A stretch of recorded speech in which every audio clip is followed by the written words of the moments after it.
50 days transformed by prayer.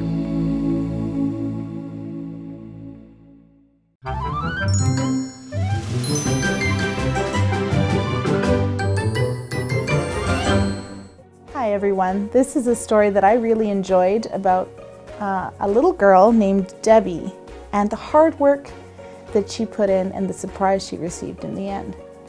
Now Debbie, she loved her little dolls, and more than anything, she wanted a dollhouse. She wanted one that had pretty windows with curtains and little furniture that she could place inside.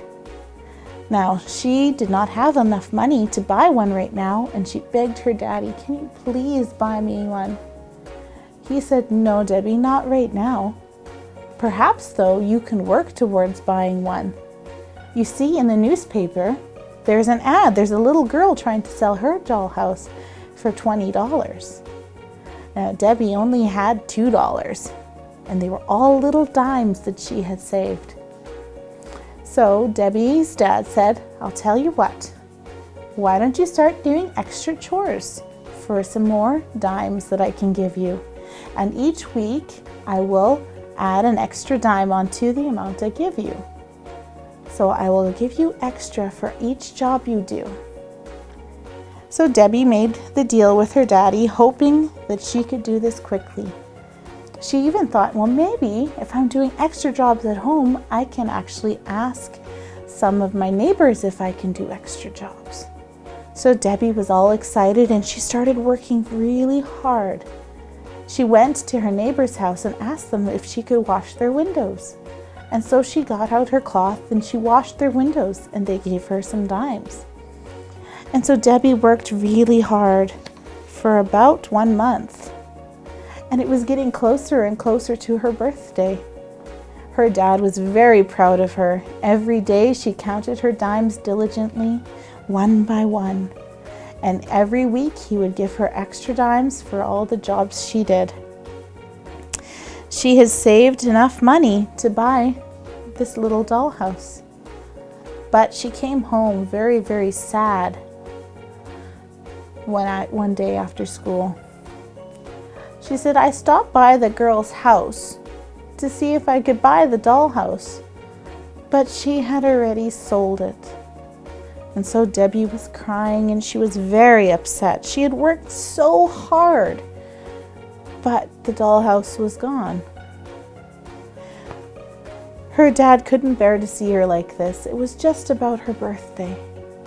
He said, "Your mom and I want you to come upstairs."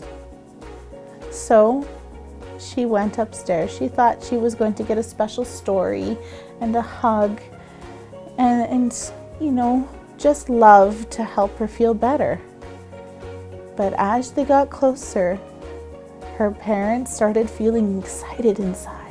Mom could hardly hide the excitement she felt, because as they opened Debbie's door to her bedroom, there on the floor was the beautiful dollhouse that Debbie had wanted to buy by herself.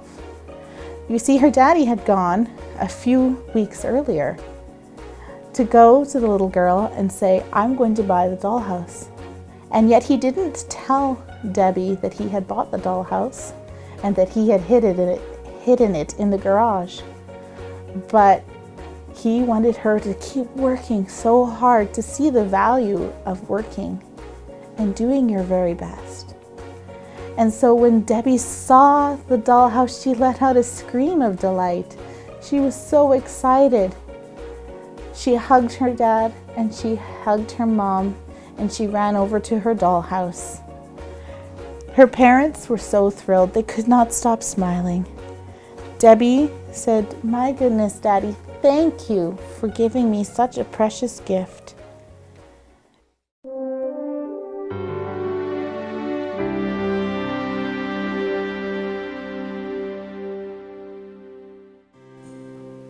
Prayer is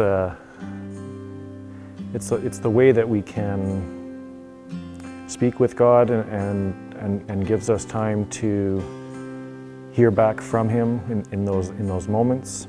And in our lives we have many prayers, and we see where where they're answered directly, and we tend to remember the ones where they're answered how we wanted them to be answered. And the challenging answers to prayer are the ones where you don't see that answer right away, and you don't feel that connection or that answer to the prayers that you're seeking.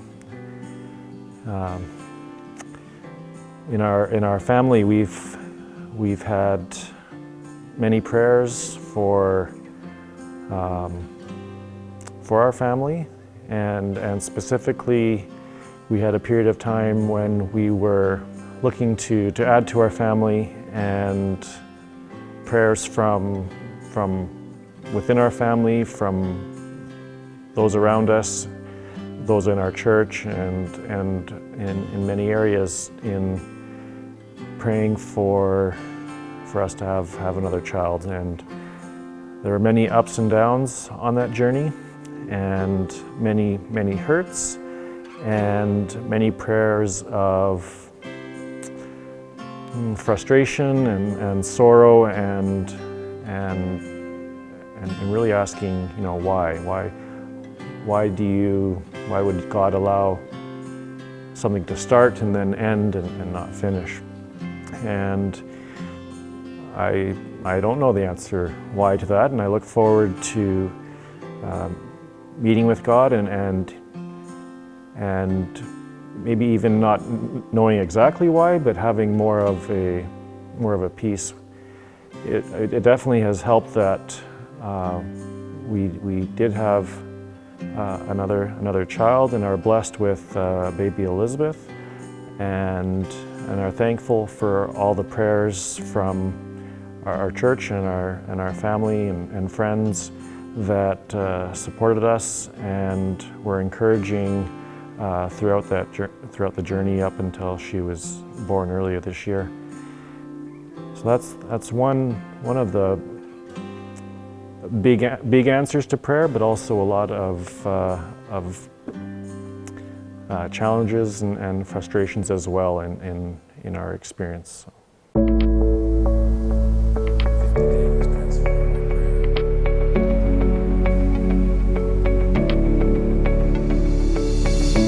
50 days transformed by prayer. Prayer without effort is hypocrisy. Prince of Preachers Charles Spurgeon went straight to the point. The last thing Nehemiah would be was a hypocrite. Nevertheless, we made our prayer to our God, and because of them we set a watch against them day and night. Nehemiah, along with other Jews, were rebuilding the walls of Jerusalem after the Babylonian exile. Sanballat and the Samaritan army were not too happy and decided that they would stop the reconstruction of any cost. Nehemiah became aware of the plans of his enemies. The first thing he does is seek the Lord in prayer. Hear, O our God, for we are despised. Turn their reproach on their own heads, and give them a plunder to a land of captivity. Do not cover their iniquity, and do not let their sin be blotted out from before you, for they have provoked you to anger before the builders. Nehemiah prayed for strength, for power, and asked God to act against their enemies because of their evil plans. Yes, Nehemiah's first guard is prayer. He believed that prayer has power. When facing a huge difficulty, the first help we should seek is God through prayer. When you face a difficulty, where do you run? Where do you seek help? If God is not the first, I think you need to reevaluate your priorities. But Nehemiah understood that he could not sit with his arms crossed simply because he had prayed.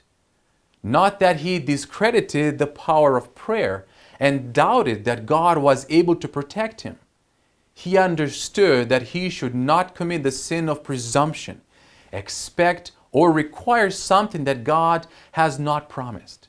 It was the temptation of presumption that Christ faced when Satan said that nothing would happen if he jumped from the pinnacle of the temple, because the angels would protect him. If Satan used this temptation with Christ, it is because the enemy thinks it is one of the strongest temptations. Doing our part is not doubting God, but rather accepting to be part of God's plan for our lives. When Christ resurrected Lazarus, he asked the men to do the part that was within their reach, to remove the stone, and he would do what man could not do, give life. Well, Nehemiah did not fall into this temptation. Even though they were fewer in number, less prepared and armed, he pledged to do what was within reach. Therefore, I positioned men behind the lower parts of the wall at the openings, and I set the people according to their families, with their swords, their spears, and their bows. While prayer is the first guard Nehemiah has, the second guard was watchfulness. He knew he needed to do something. Do his part, do what was within his reach. Have you done your part? Have you been active, or have you been passive? It's interesting how many pray for divine protection against sin and temptation, but do not do their part. While praying for protection, they do not refrain from attending or avoiding places or situations that are susceptible to error. For this reason, I believe that Charles Spurgeon was more than correct when he affirmed, prayer without effort is hypocrisy. Now, Charles Spurgeon also emphasized that effort without prayer is presumption. The reality is that the two guards, prayer and watch, must always walk side by side. But we cannot forget that Nehemiah, even doing his part, realized that if not for God, they would not be a match for his enemies. And I looked and arose and said to the nobles, to the leaders, and to the rest of the people, do not be afraid of them. Remember the Lord, great and awesome, and fight for your brethren, your sons, your daughters, your wives, and your houses. The mission was accomplished. The wall was rebuilt, thanks to divine action and human willingness to participate in the miracle of heaven. The time has come to pray again. But first, let me ask you, have you done your part, or have you fallen to the sin of presumption? Watch and pray is the formula for success. Pray now, but do not forget to watch. As you pray and watch, remember that prayer is the key in the hand of faith to unlock heaven's storehouse, where are treasured the boundless resources of omnipotence.